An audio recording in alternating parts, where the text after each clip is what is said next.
मेरे भाई तू बच्चों से ये तो मुतालबा करता है कि बेटा इस साल रमजान मुबारक में मेरे लिए सत्तू जरूर बनाना, फलानी चटनी जरूर तैयार करना। ये क्यों नहीं कहता बीवी से कि डिशें कम बनाना, तू भी बैठ के कुरान पाक पढ़, मैं भी कुरान पाक पढ़ता हूँ।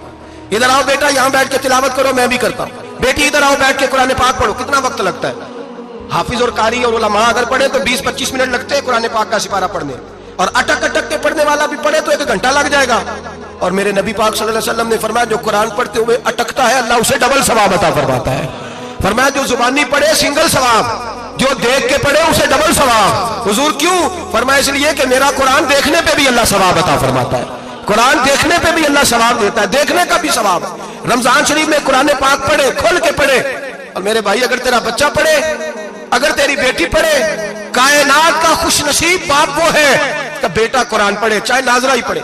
जिसकी बेटी पढ़े, जिंदगी में इन्हें इस काम पे लगा जाओ, मरने के बाद भी पढ़ेंगे। इमाम जलालुद्दीन सुयूती शाफई रहमतुल्लाह अलैह फरमाते हजरत ईसा कब्र के पास से गुजरे, कब्र पे अजाब हो रहा था, अल्लाह का गजब बरस रहा था। जनाब ईसा इस्तिगफार पढ़ते डरते गुजर गए। थोड़ी देर के बाद, चंद घंटों के बाद गुजरे तो उसी कब्र पे फूल खिले हुए थे, रहमत बरस रही थी। हजरत ईसा अलैहिस्सलाम अर्ज करने लगे मौला तू बेनियाज है, मेरी ताकत नहीं तेरे कामों में बोलने की, पर अभी तो यहाँ अजाब हो रहा था, अभी रहमत बरस रही है। जनाब ईसा कहते हैं आवाज़े खुदाबंदी आई, ईसा बंदा बड़ा गुनाहगार था, पापी था, मुजरम था, खताकार था, लेकिन जब इसका इंतकाल हुआ, इसकी बीवी हामला थी, उसके पेट में बच्चा था, बच्चा इसके इंतकाल के बाद पैदा हुआ। आज वो 4-4.5 साल का हुआ है, मकतब में गया है, मदरसा में गया है, उस्ताद ने बिस्मिल्लाह शरीफ पढ़ाई है।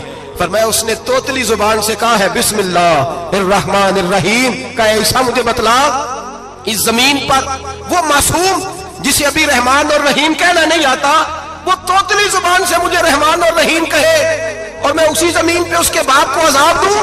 फरमाया उसने एक बार रहमान और रहीम कहा है, मैंने उसकी बाप की कब्र को नूर से मामूर फरमा दिया है, नूर से भर दी है कब्र, बरकत से भर दी है। अल्लाह करे मेरे बेटे भी कुरान पढ़े, अल्लाह करे मेरी बेटियां भी कुरान पढ़े, अल्लाह करे हम सब की औलादे कुरान पाक पढ़े। लेकिन ना इमाम आजम अबू हनीफा रमजान में 61 कुरान पाक पढ़ते थे। कितने? 60 टेक, अल्लाह अकबर। एक कुरान पाक दिन में पढ़ते पूरा, एक रात को पढ़ते, एक तरावी में पढ़ते। 61 कुरान पाक इमाम साहब पढ़ते। आप फरमाते मैंने छोड़ दिए सारे वजीफे, मैं सिर्फ रसूलुल्लाह का कुरान पढ़ता हूँ। रमजान सारा कुरान पाक, सारा रमजान। अब तो आदत ही नहीं रही हमें कुरान पाक की। अगर लोग नाराज ना हो तो महफिल नात होती है, तो तिलावतें कितनी होती हैं, और नातें। हमने ज़ौक़ ही नहीं बनाया, ज़ौक़ ही नहीं बनाया हमने तिलावत कुरान का, इसलिए कि कुर्रा उलमा फुकरा इनको हम तैयार ही नहीं कर रहे, हम तो एक्टर पाल रहे हैं जो पैसे लेते हैं नात खानी के, माज़अल्लाह। और मेरे भाई क्या कुरान मेरे नबी की नात नहीं? हजरत आयशा सिद्दीका रज़ी अल्लाह तआला अन्हा के पास सहाबा गए, कहने लगे अम्मा जी हमें नबी पाक का इखलाक बतलाएं। तो अम्मा जी कहने लगी जाओ जाके कुरान पाक पढ़ो, काला खुलुकुहुल कुरान, सारा कुरान मेरे नबी के इखलाक का ही नाम है। ये सारी नात है, ये सारी नात है। इस नात को सुनने लोग क्यों नहीं आते? इतना राश में अपने नात में, उतना तरावी पे क्यों नहीं होता? और मिल्लत का जवान याद रखे, बूढ़े तरावियां पढ़ते हैं, ज़ईफ तरावियां पढ़ते हैं, घुटनों में दर्द है तरावियां पढ़ते हैं, बीमार बूढ़े तरावियां पढ़ते हैं, जवान वहां चौक में खड़े। क्या जवानी इसलिए है चौकों में खड़ा हुआ जाए?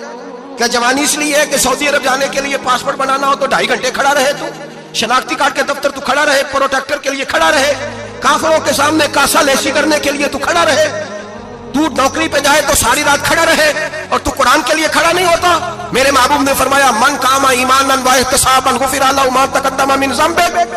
फरमाया जो रमजान मुबारक में अल्लाह की रिजा के लिए गुनाहों की माफी के इरादे से कयाम करेगा, रातों को इबादत करेगा, अल्लाह उसके पिछले सारे गुनाह माफ फरमा देगा।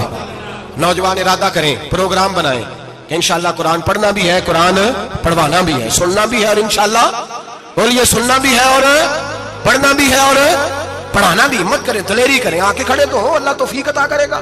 पहली बात यह कि रोजा रखें, दूसरी बात यह कि कुरान पाक की तिलावत करें, और रोजा रखें तो रोजे के सारे हुसन समेत उसे रखें। नबी पाक ने फरमाया रमजान गमखारी का महीना है, गमखारी करें। हमारे जमाने में 2 किस्म की तकलीफें हैं। एक तो गरीब आदमी, उसका हाल यह है कि वो मांगते ही गुजारा करना चाहता है, उसने हाथ यूं कर लिया है तो अब उसका यूं होने को तैयार नहीं। जरूरत अगर किसी आदमी को किसी दरवाजे पे ले जाती है तो बुरा नहीं, लेकिन सवाल का अपने ऊपर दरवाजा खोल लेना ये ठीक नहीं। फाका कशी पैदा करें, हौसला पैदा करें, थोड़े पे गुजारा करना सीखें। गरीबों को भी इजाजत नहीं कि वो निकल खड़े हो मैदान में मांगने के लिए। टोलियां निकलती हैं रमजान में, जत्थे निकलते हैं खैरात इकट्ठी करने में। बचें। मेरे नबी पाक सल्लल्लाहु अलैहि वसल्लम ने फरमाया, जिसने बगैर जरूरत के सवाल किया, जब कयामत के दिन आएगा तो उसके चेहरे के ऊपर गोश्त नहीं होगा, सिर्फ ढांचा ही होगा।